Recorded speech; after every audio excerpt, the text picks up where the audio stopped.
श्रद्धालुओं, जय श्री कृष्णा, जय श्री राम, जय श्री राधे राधे, जय श्री महाकाल।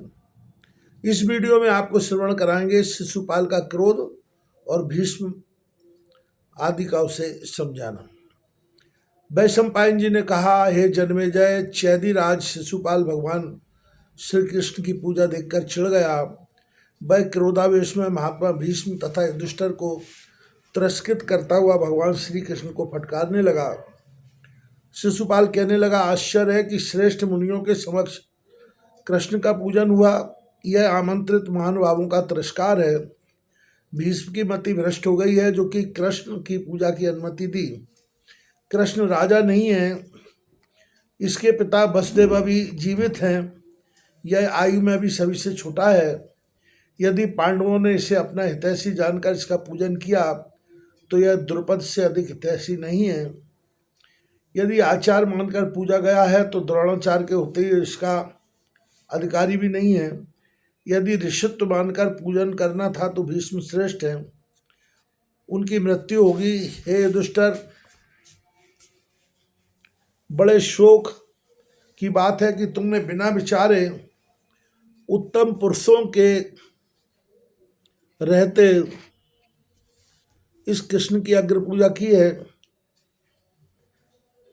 कृष्ण ना तो राजा है, न ऋषित्व है, न आचार ही है। हम तुम्हें धर्मात्मा समझकर सम्राट मानने को तैयार हुए थे, परंतु तुमने हम सबका अपमान कर दिया। इतना कहकर शिशुपाल ने कृष्ण की ओर देखकर कहा, रे कृष्ण, मैं जानता हूँ बेचारे पांडव डरपोक और तपस्वी हैं। उन्होंने यदि अपनी अज्ञानतावश तुम्हें सर्वश्रेष्ठ जान तुम्हारी अग्र पूजा करनी चाहिए तो तुम्हें उसे स्वीकार नहीं करना था, क्योंकि वास्तव में तुम उसके अधिकारी नहीं हो। तुमने मूर्खतावश पूजा को स्वीकार करके उस कुत्ते के समान आचरण किया है जो लुक छिपकर हविष्य चाटकर अपने को धन्य मानता है। तुम भी इस पूजा के को स्वीकार करके घमंड से फूल रहे हो, परंतु हम तुम्हारी तनिक भी परवाह नहीं करते। तुम सर्वथा अयोग्य हो और अग्र पूजा स्वीकार करके तुमने अति निंदनीय कार्य किया है। इस प्रकार कृष्ण को अपमानपूर्ण शब्द बकता जगता शिशुपाल अनर्गल प्रलाप करने लगा। धर्मराज युधिष्ठिर ने उसे मृदु शब्दों में समझाने की चेष्टा की। भीष्म पितामह ने शिशुपाल को समझाते हुए कहा, देवराज, भगवान श्री कृष्ण त्रिलोकी में सर्वश्रेष्ठ है।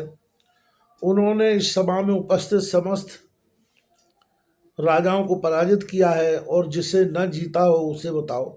समस्त विश्व कृष्ण की उपासना करता है। ऋषि मुनि, देव दैत्य, किन्नर, गंधर्व सभी उनकी आराधना करते हैं। ज्ञान और बल में उनके समान कोई नहीं है।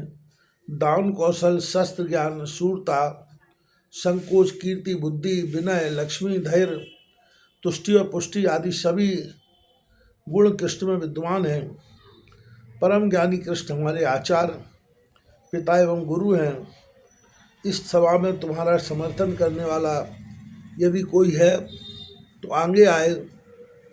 तुम्हारे इस अनलगर प्रलाप से हम डरने वाले नहीं हैं। श्री कृष्ण ही अग्र पूजा के वास्तविक अधिकारी हैं।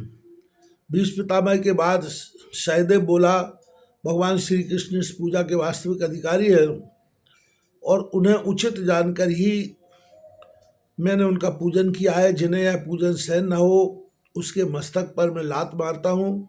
मेरे वचनों का विरोध करने वाला मेरे सम्मुख आए, मैं उसका वध करूँगा। इतना कहकर सहदेव ने पृथ्वी पर लात मारी, परंतु उनके विरोध का साहस किसी में न हुआ। देवर्षि नारद ने तब कहा, जो कमल नयन भगवान श्री कृष्ण की पूजा का विरोध करते हैं उन्हें जीवित रहते हुए भी मृतक समझना ही चाहिए। उनके साथ द्रोह करने वाला पातकी और हत्यारा है। उस नीच आत्मा से भाषण करने में भी दोष लगता है। शिशुपाल पर इन बातों का कोई असर नहीं हुआ। वह अन्य राजाओं को श्री कृष्ण के विरुद्ध भड़काकर उनका वध कराने की चेष्टा करने लगा। वह बोला, हे भीष्म, तुम्हारी बुद्धि मंद है, जो तुम मूर्ख और पाखंडी कृष्ण की प्रशंसा कर रहे हो। तुम्हारी जीभ के 100 टुकड़े होंगे। बचपन में पशु पक्षी आदि जीवों का वध करके कृष्ण महान किस प्रकार बन गया। यह कृष्ण कृतघ्नि है। इसने कंस का अन्न खाकर उसका ही वध किया था। भीष्म, तुम स्वयं ही जैसे हो वैसे ही कृष्ण का तुम पक्ष ले रहे हो। तुमने अम्बा का स्वयं अपने हाथों से जीवन नष्ट किया है। तुमने नपुंसकता के कारण ही ब्रह्मचर्य धारण करने का ढोंग रचा है। तुमने मूलमती के द्वारा पांडवों को कर्तव्यच्युत किया है। शिशुपाल के शब्दों को सुनकर भीमसेन को क्रोध आ गया और वे आवेश में उठकर शिशुपाल का वध करने को झपटे, परंतु भीष्म ने उन्हें रोक लिया और शांत करते हुए कहा, वत्स, जिस समय इसका जन्म हुआ इसके 3 नेत्र और 4 भुजाएं थी। पैदा होते ही यह गधे के समान रेंगने लगा था, जिसे सुनकर इसके माता पिता डर गए थे। किंतु उसी समय आकाशवाणी हुई कि तुम डरो मत, तुम्हारा पुत्र बड़ा बली होगा, तुम इसका पालन करो। जिसकी गोद में बिठा लाने में इसकी 2 भुजा और 1 नेत्र गिर जाए, उसी के हाथों इसकी मृत्यु होगी। भगवान श्री कृष्ण की गोद में बिठालते ही इसकी 2 भुजा और 1 नेत्र गिर गया। तब इसकी माता ने उनसे अभयदान मांगा। भगवान ने इसके 100 अपराध क्षमा करने का वचन दे दिया, इसलिए 100 अपराध तक की इसकी आयु है। अब इसकी मृत्यु निकट आ चुकी है, कुछ क्षण शेष है, तुम इस समय शांत हो जाओ। इस प्रकार कह करके सबको शांत किया गया।